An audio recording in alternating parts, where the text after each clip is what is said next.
Assalamu alaikum wa rahmatullahi wa barakatuh. My brothers and sisters, we have started this new series in which we'll be learning the translation of some of the surahs in the Holy Quran. Inshallah, today we'll begin with Surah Al-Fatiha and then we'll move on to the 30th para and we'll continue from there onwards. Surah Al-Fatiha is one of the unique surah in the Holy Quran. It is the surah that Allah subhanahu wa ta'ala has obligated upon us to recite in every salah, in every rakat that we pray. It was revealed in Makkah and is amongst the first 5 revelations of the Holy Quran.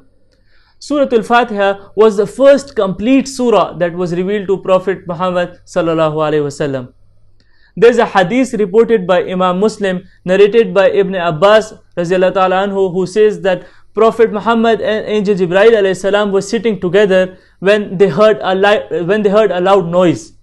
And they both looked towards the sky, and Jibreel alayhi salam told Prophet Muhammad, peace be upon him, that this was a door in Jannah that has never opened before.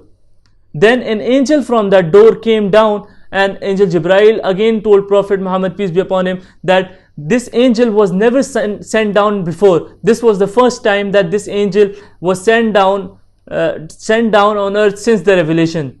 And the angel came to Prophet, peace be upon him, greeted the Prophet and congratulated him on 2 lights that were given specially to Prophet Muhammad sallallahu alaihi wasallam and were not given to any of the prophets before Prophet Muhammad sallallahu alaihi wasallam, and said that anyone who recites from these 2 lights will be given what they ask for. And what were the 2 lights? First was the Fatihatul Kitab, which is the opening of the book, which is Surah Al-Fatiha, and the second was Akhirah of Surah Baqarah, which is the last verses of Surah Al-Baqarah. My brothers and sisters, Allah subhanahu wa ta'ala opened a door of Jannah, sent down an angel who was never sent down before, just to give this news to Prophet Muhammad sallallahu alaihi wasallam, just to tell us the importance of Surah Al-Fatiha and Surah Al-Baqarah, the last ayahs of Surah Al-Baqarah. Now, there are many names for Surah Al-Fatiha, some of which were also used by Prophet Muhammad, while some were used by the Sahabas. The first name is Al-Fatiha itself, which is mentioned in Hadith and was used by Prophet. La salata liman lam yaqra bi Fatihatil Kitab. There is no prayer for the one who does not recite the opening of the book, which is Surah Al-Fatiha. Al-Fatiha, what does Fatiha stands for? Fatiha means the beginning or the opening. Allah subhanahu wa ta'ala named this surah as Surah Al-Fatiha because this is the opening to the rest of the Quran. This is the beginning to the rest of the Quran. And it is also the opening to our prayers, to our namaz. The second and the third name of Surah Al-Fatiha is Al-Kitab and Al-Quran. Is an Arabic word which means mother. So it means mother of the book and the mother of Quran. This is also a hadith narrated in Tirmidhi in the authority of Abu Hurairah radiallahu ta'ala anhu, who says that the Prophet said, the chapter commencing with the praises of Allah subhanahu wa ta'ala, the Lord of the world, is the mother of the book, the mother of the Quran, and the 7 oft repeated verses and the great Quran. So these 2 were also the names given to Surah Al-Fatiha by Prophet Muhammad sallallahu alaihi wasallam. Now, why is Surah Fatiha called the Quran or Kitab, the mother of the book or the mother of Quran? This is because the Surah Al-Fatiha comprises of the teachings, the meanings of the Quran as a whole. Surah Fatiha begins with praises to Allah subhanahu wa ta'ala, then it talks about Tawheed, and lastly it talks about the hereafter. The fourth name of Surah Al-Fatiha is Sab al-Mathani, which is also mentioned in Holy Quran as well as in Hadith. Allah subhanahu wa ta'ala mentions in Surah Hijr, ayat number 87, لَقَدْ آتَيْنَاكَ سَبْعًا مِنَ الْمَثَانِي وَالْقُرْآنَ الْعَظِيمِ. My brothers and sisters, this is a very powerful ayat. Allah says that we have given to you the 7 repeated verses and the Holy Quran. Surah Fatiha is the part of Quran. Then why did Allah subhanahu wa ta'ala separated it? Just to tell us the status and the importance of Surah Al-Fatiha. It is as if Allah subhanahu wa ta'ala is telling us that He has given us the 7 highly repeated verses and the Holy Quran. These are the names of Surah Al-Fatiha that were mentioned in Hadith by Prophet Muhammad sallallahu alaihi wasallam or by Allah Himself. there are other names that were also used by the Sahaba or the Tabi'een, which includes Surah Al-Hamd, which is Surah of praises, Surah Al-Shifa, the Surah of cure, Surah Al-Ruqya, the Surah of spiritual cure. Now coming towards the translation, Bismillahir Rahmanir Rahim, in the name of Allah, the entirely merciful and the specially merciful. Alhamdulillahi, all praises is due to Allah, Rabbil Alameen, the Lord of the worlds. Alhamdulillahi Rabbil Alameen, all praises are due to Allah, the Lord of the world. Now Rabb, my brothers and sisters, is an Arabic word which directly translates to Lord in English, but it includes all the other meanings such as owner, master, creator, sustainer, the guardian, the caretaker. All of these meanings come under the word Rabb. And Alameen is the Jama of Alam, which means everything that has ever been into existence other than Allah subhanahu wa ta'ala.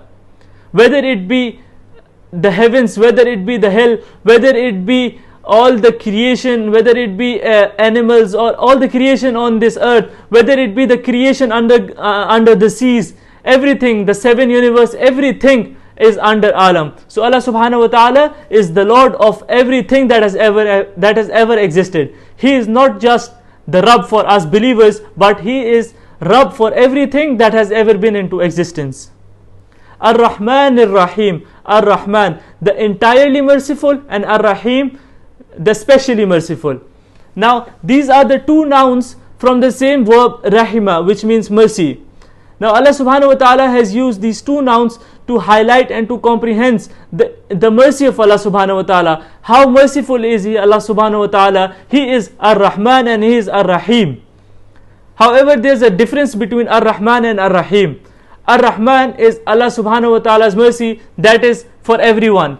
That does not differentiate between the believers and disbelievers or the munafiqs or the hypocrites. Everyone is under Allah's mercy in this world, and that is Allah subhanahu wa ta'ala Ar-Rahman. Whereas Ar-Rahim is Allah subhanahu wa ta'ala's mercy that is specially for the believers. The extra mercy that is for the believers, that will be on the day of judgment. That is the reason that some of the scholars say that Ar-Rahman is Allah's mercy in this world, whereas Ar-Rahim is Allah subhanahu wa ta'ala's mercy in the hereafter. Maliki Yawmiddin, Malik, master of the day of judgment, of the day of resurrection. Allah subhanahu wa ta'ala is the only master of the day of judgment.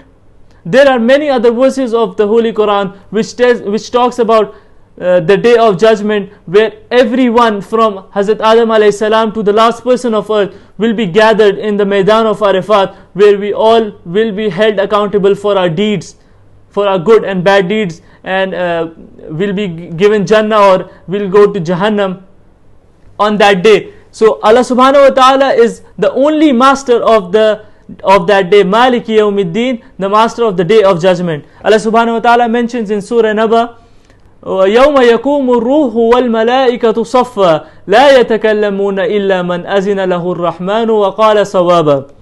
Now on that day, the Spirit, meaning Jibreel alayhi salam, and the angels will stand in rows, and they will not speak until except for those to whom the most merciful allows to speak, and He will speak the truth.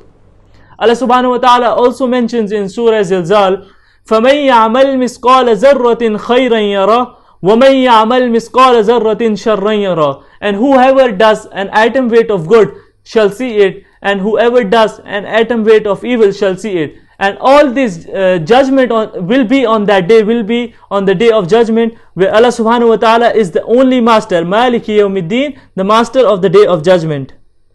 إِيَّاكَ نَعْبُدُ وَإِيَّاكَ نَسْتَعِينُ. Iyyaka, it is you alone. Na'budu, that we worship. وَإِيَّاكَ نَسْتَعِينُ, and you alone we ask for help.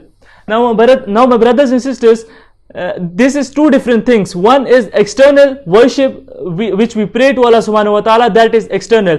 Whereas asking for help is, as we know that Allah subhanahu wa ta'ala is the Lord of the worlds. He is the most merciful and the entirely merciful, and He is the Malik Yawmiddin, He is the master of the day of judgment. So now that we know that He is the only one who can help us, and that is internal. Our supplications, our du'as. We know that Allah subhanahu wa ta'ala is the only one that can help us, that can fulfill our requirements, that can fulfill our needs and wants. So we only worship you. Iyyaka na'budu, it is you alone that we worship, and wa iyyaka nasta'in, and you alone we ask for help. And help is spiritual, whereas worship is worship is external.